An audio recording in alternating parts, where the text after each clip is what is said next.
Okay, in this lecture I just covered position and evaluation. Hopefully I did an okay job. Maybe I did a poor job at defining piece activity. And my real goal is when I go over the annotated games that you can actually see how the masters have kept their pieces, or maybe the side that won had more active pieces, and you can see how this is used in real games from the masters. That's one of the reasons I'm going to go over annotated games, because they really help explain or give you ideas for the middle game, which is a vast sea where you really can't come up with a lot of concrete examples, or you can for certain concepts, but it's best to see it in action. And now I just want to cover of how do I get a plan. What are some ideas of how, a lot of players will just say, hey, I just can't figure out what to do in a given situation. And here are some suggestions for coming up with a plan. So I want to cover these. My first thing is the look for tactics. So that's the first thing you want to do. And when you look at tactics, usually not only for your side, but also when you're looking at your opponent's responses, is look for what they call forcing moves. These are checks against the king or captures of pieces or pawns. I always usually look at checks first and then captures second, because those will force you. And the reason why they're forcing moves is because they limit the amount of responses by your opponent. Meaning, if you check the king, your opponent is not free to make any move they want. And if you capture a piece, usually your opponent is somewhat obligated to capture back, or they're going to lose material. So tactics is always important, especially looking at forcing moves. That means checks or captures.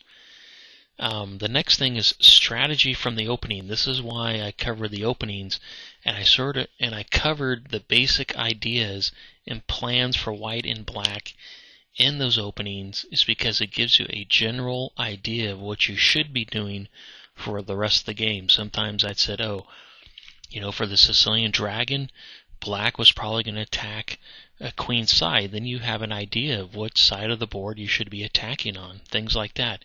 It gives you an idea of how to proceed with the rest of the game. Next is attacking the king's safety elements. And let me put those back up here. So here they are. So, the king's safety elements are pawn shields, so you can focus on ripping apart the pawn shield of the king. You can open lines towards the enemy king. You can that way you can get your open a line, so you can put a rook on it, or open another line to put a bishop on a diagonal, etc.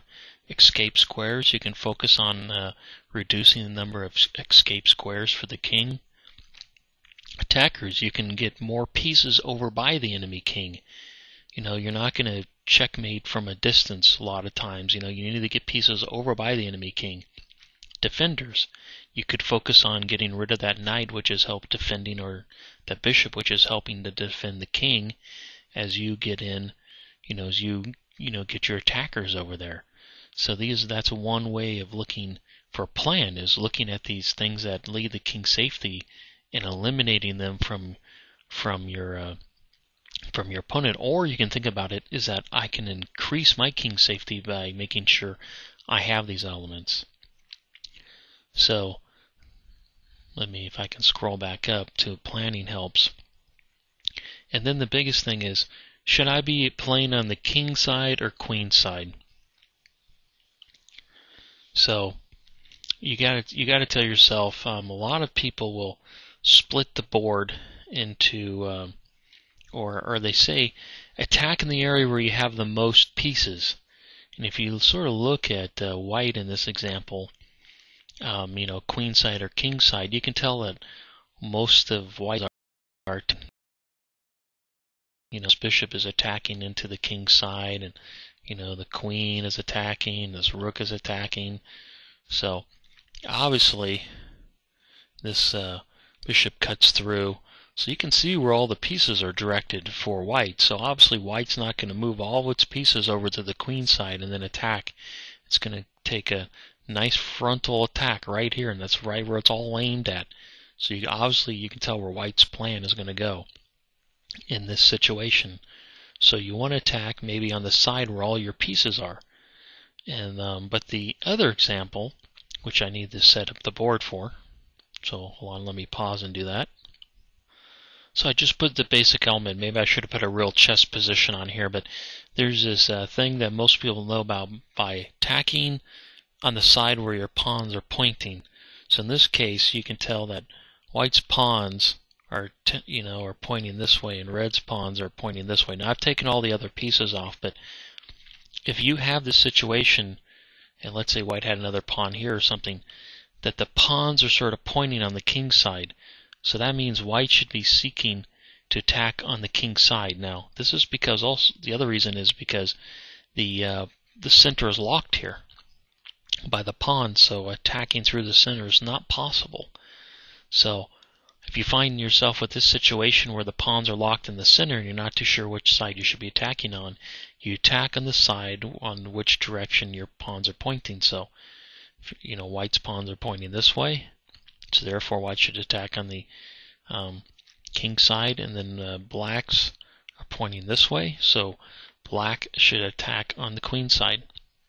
There's another way of finding out maybe what you should be doing or in terms of a plan. And maybe my last thing that I didn't put on there is playing through the games in the Masters will help you understand how to what ideas you should be getting to attack your opponent. So that about covers it for my helps on maybe planning. I know that's very limited, but I always say tactics, strategies from the opening. That's why you need to look at the openings and understand them so you have the basic ideas. Attacking the king safety elements or supporting your own, and then what side do I attack on?